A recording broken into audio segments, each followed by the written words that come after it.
Hello అండి, good evening. అందరూ ఏం చేస్తున్నారండి? ఈరోజు ప్లాంట్స్కి వాటరింగ్ చేసిన తర్వాత అమ్మ కనకాంబరాలు హార్వెస్ట్ చేద్దాము, అసలు కోసుకోవట్లేదు, పిల్లలైనా పెట్టుకుంటారు కదా అన్నారు. యాక్చువల్లీ ఇంట్లో పిల్లలు ఏం చేసేస్తారో, పడిపోతారేమో అనే భయంతో నేను జస్ట్ వాటరింగ్ చేసేసి అండ్ మొక్కలు కేర్ అదే ఏమైనా జాగ్రత్తలు తీసుకోవాల్సి ఉంటే అవి తీసుకుని వెంటనే వెళ్ళిపోతాను. కోసుకోవడం లాంటివి ఏం చేయను.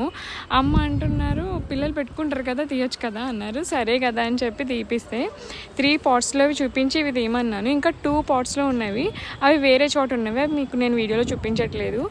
2 పాట్స్లో అవి అమ్మ హార్వెస్ట్ చేసేసరికి పిల్లలు కింద నుంచి గోల. మా బ్రదర్ ఏమో రావాలి, పిల్లలు ఒక్కరే ఉన్నారు, ఏడుస్తున్నారు అని చెప్పి సరే అని 2 పాట్స్లో తీశారు. ఇంక ఈ పాట్లు ఇప్పుడు నేను మీకు చూపించిన ఈ ఫ్లాస్ మాత్రం ఇంక తెలియదు, అలానే కిందకి వెళ్ళిపోయాం. మీకు ఎలా అనిపిస్తున్నాయి కనకాంబరం మొక్కలు చూపిస్తే? నచ్చిందా? నచ్చితే సబ్స్క్రైబ్ చేసి సపోర్ట్ చేయండి.